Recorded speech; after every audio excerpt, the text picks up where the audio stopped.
bloodthirsty, cruel, arrogant, and despotic. That's how Idi Amin was, the dictator who held Uganda under his rule from 1971 to 1979. His regime was so terrifying that even officials within his own government couldn't abbreviate their titles. Some of his titles included epithets like President for Life, Field Marshal, and even Lord of all Beasts.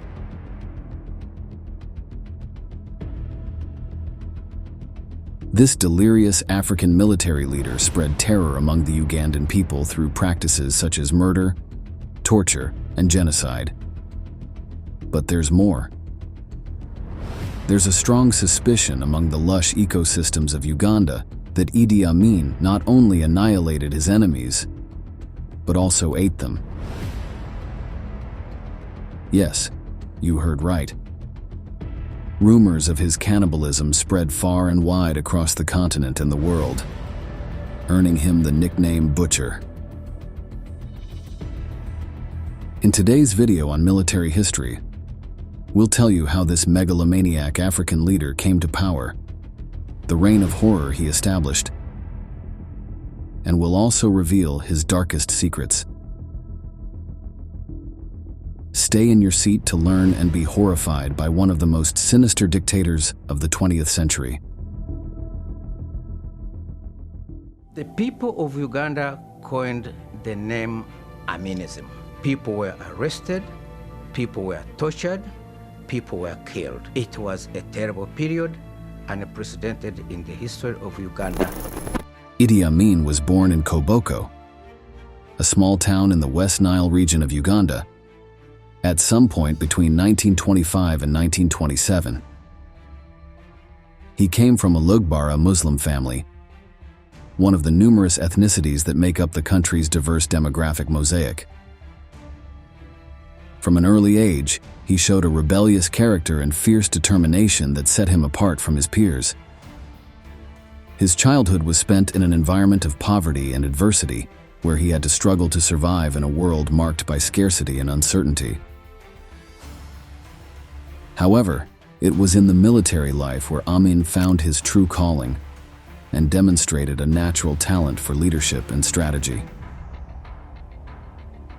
At the age of 18, he joined the British colonial army, where he quickly distinguished himself for his bravery and soldiering skills. His rise through the ranks of the army was meteoric, and he soon became one of the most promising officers of his land. His charisma and ability to win the favor of his superiors led him to hold positions of responsibility and to gain the trust of those in power. However, behind the facade of courage and loyalty to the colonial army, he concealed a dark and ambitious side that was only waiting for the opportune moment to emerge. Let's hear from a historian talk about the sinister actions that this character began to show in his youth. While he was part of the British colonial army, he started to develop a very bad reputation as somebody who would torture people during interrogations. People who were supposed to be arrested would suddenly end up dead. The British nonetheless kept promoting him. His rise in the military hierarchy provided him with the opportunity to accumulate power and influence, which ultimately led him to challenge the established order and strive for absolute control of Uganda. The political context of that time was tumultuous and marked by social and governmental upheaval. The country had just gained independence from British colonial rule in 1962. But the transition to self-government was fraught with ethnic and political conflicts. In the midst of this chaos, Amin saw an opportunity to rise to power and did not hesitate to seize it. With the support of certain sectors of the army, he staged a bloody coup in 1971, overthrowing President Milton Obote and proclaiming himself as the new leader of Uganda. This moment marked the beginning of a dark and turbulent era in the country's history, where cruelty and oppression would become the norm under Idi Amin's ruthless regime. Idi Amin staged his coup against Milton Obote when Milton Obote went to attend the Commonwealth Heads of State conference in Singapore. At first, he didn't kill many Obote loyalists, but in 1972, the year after the coup, people were literally massacred. One of the first measures he took after coming to power was to consolidate his control over the country's key institutions, including the army and the police. He purged the government and the armed forces of anyone he considered a threat to his regime, ruthlessly eliminating political opponents and dissidents with brutality and without mercy. Arbitrary arrests, summary executions, and repression became common practices under his rule, sowing fear and distrust throughout Ugandan society. Amin established an authoritarian regime based on personality cult and unrestrained violence.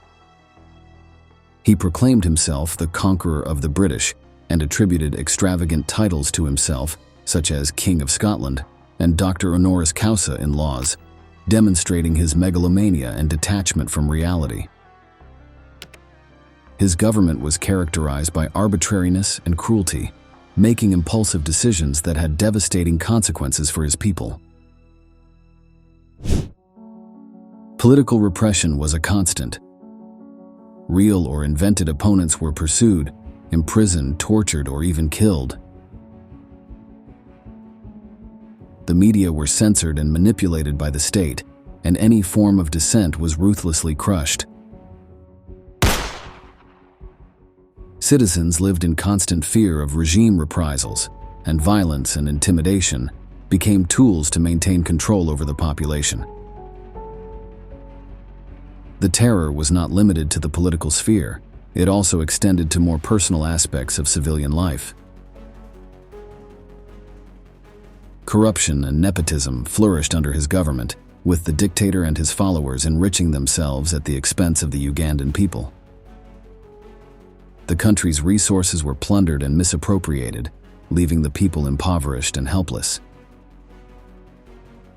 To stay in power, Amin cultivated an alpha male image, touting his supposed virility and bravery.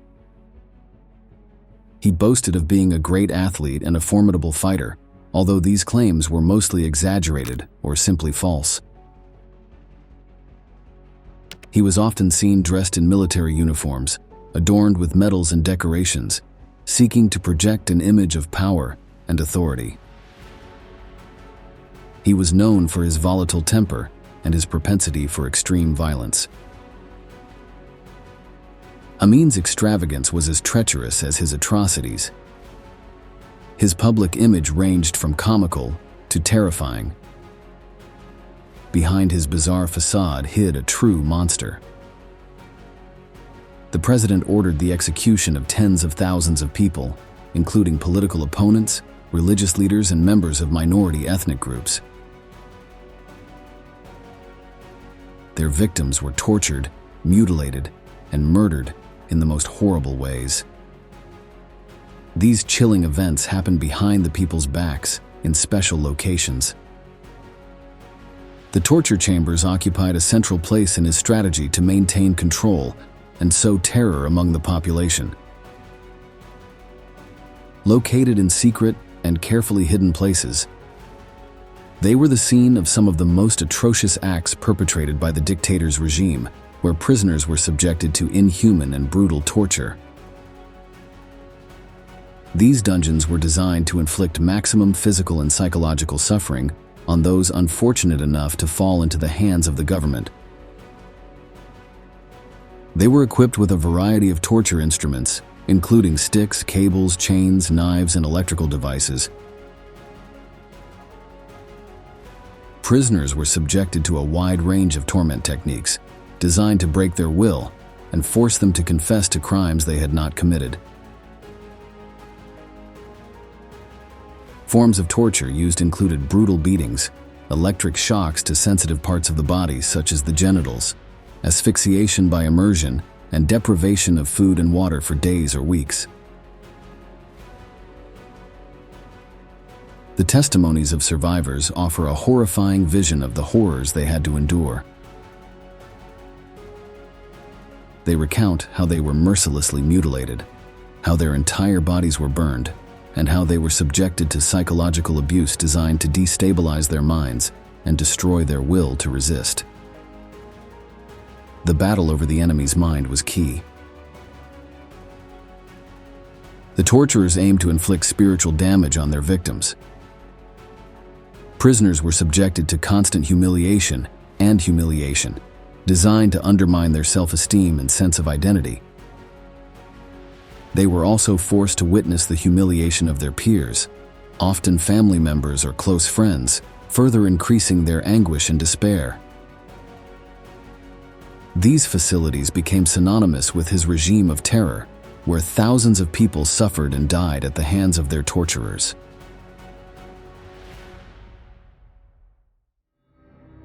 Perhaps one of the most disturbing aspects of Amin's reign of terror was his alleged involvement in cannibalistic practices and macabre rituals. It was a frequent rumor that the dictator ordered the execution of his political enemies and then fed on their bodies as a way of asserting his dominance and control over them. Furthermore, he is said to have ordered the sacrifice of innocent people in bloody rituals intended to increase his power and protect his regime from possible threats. All these actions, real or not, were the simple whim of a ruthless tyrant.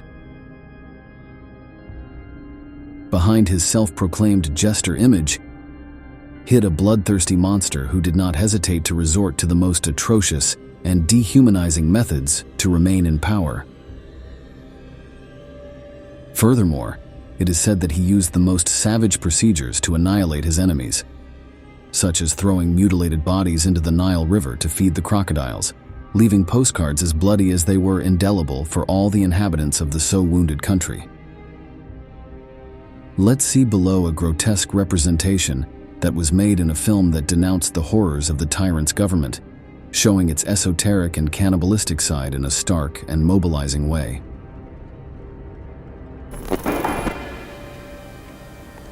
I have been informed that Chief Justice Kiwanuka met a very untimely death.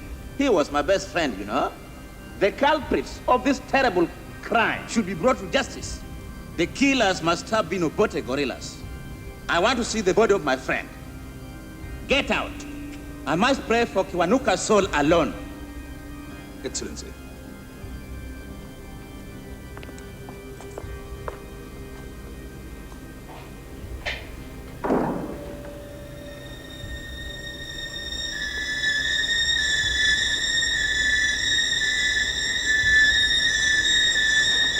Ringoni madam yateko kendo madasunjo wa jwasika duto te nyingi Yesu nyingwere ala.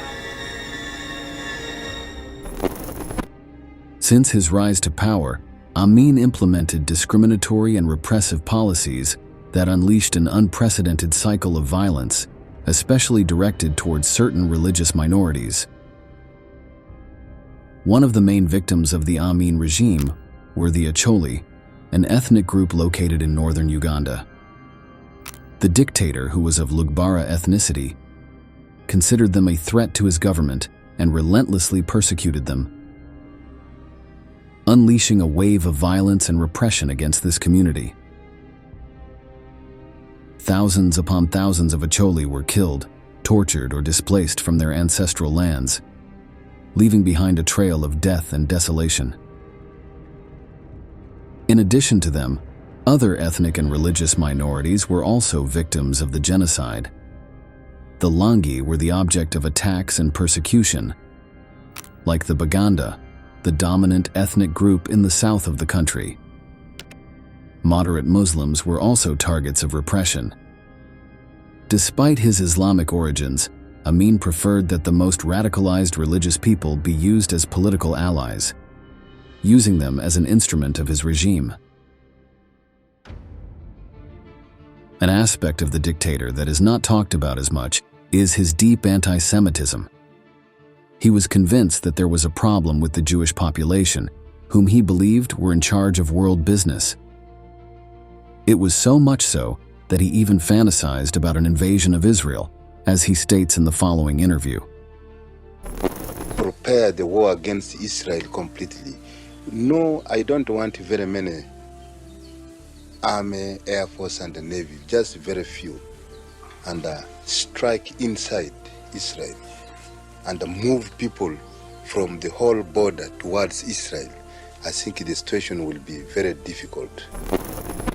All of this was happening in a context where political opponents, human rights activists, journalists, and members of civil society were imprisoned, tortured, or murdered for simply expressing their dissent.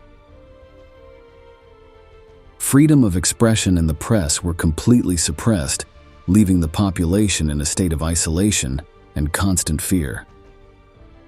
The despair and suffering caused by Amin's genocide were not limited to the direct victims of his regime.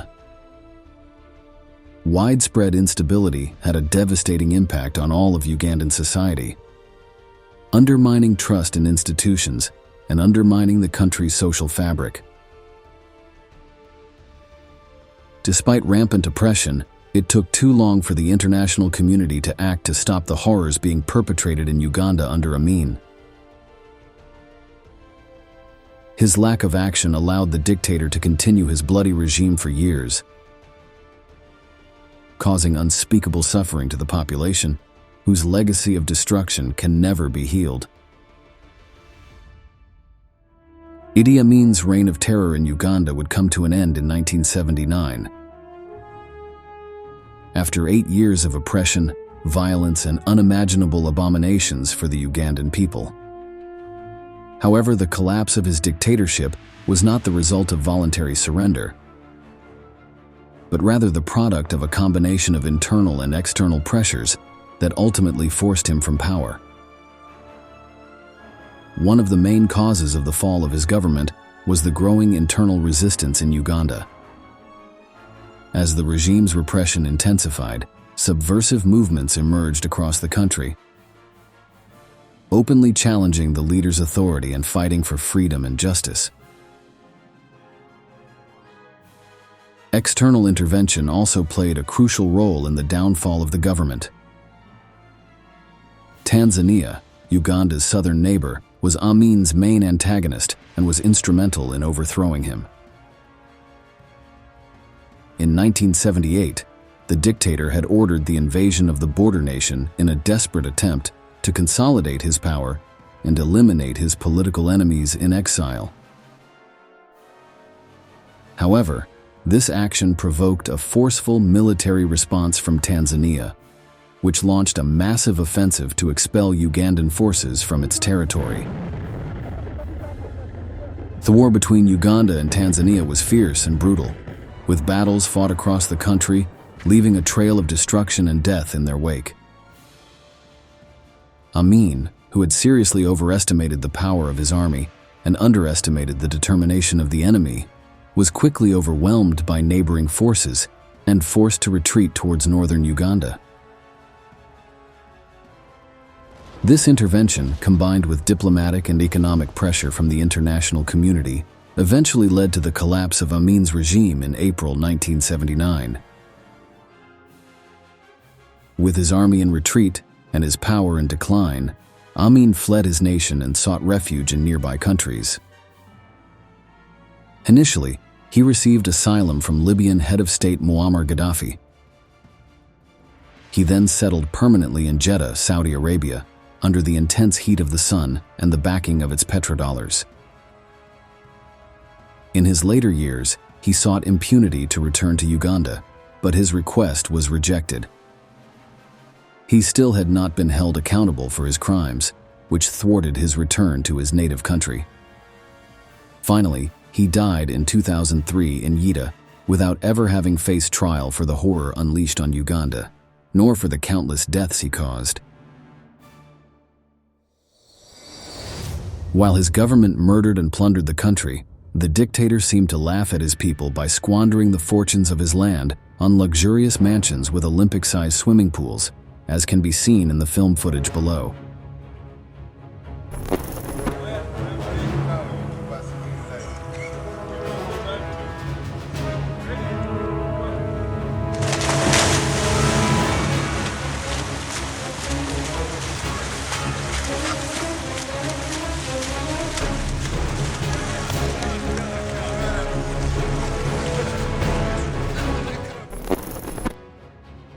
One of the most lasting consequences of this tyrant's regime was the trauma and psychological suffering it left on the Ugandan people. During his 8 years in power, he sowed terror and mistrust among the population, creating a climate of fear and paranoia that still persists in some communities. The generations who lived under him still carry the emotional scars of those dark years, remembering with horror the atrocities they witnessed and experienced. In addition to the psychological damage, the legacy also manifests itself in the ethnic and political divisions that persist to this day. Amin exacerbated existing tensions between different groups in the country, fomenting hatred and mistrust between communities that previously coexisted peacefully. Another aspect of the dictator's legacy is the economic and social damage he inflicted during his rule. His corrupt and despotic government plundered the country's resources, leaving the population impoverished and helpless. Government institutions were weakened and perverted, eroding trust in the state and hampering the nation's ability to recover and rebuild after his departure. Furthermore, his tenure left a legacy of impunity and lack of accountability that has hampered efforts for justice and reconciliation in Uganda. Many of those responsible for the atrocities committed during his watch, including himself, were never brought to justice, leaving victims without the closure and reparation they so desperately need. Despite the horrors of Amin's regime, his actions have served as a powerful reminder of the importance of upholding human rights and protecting the dignity and well-being of all people. His reign of terror reminds us of the devastating consequences of the abuse of power and urges us to fight injustice and oppression wherever we find them. This has inspired the film The Last King of Scotland, directed by Kevin MacDonald and released in 2006, in which the dictator is masterfully played by Forrest Whitaker. The film offers us a chilling and vivid vision of the brutality and censorship that characterized the Amin regime.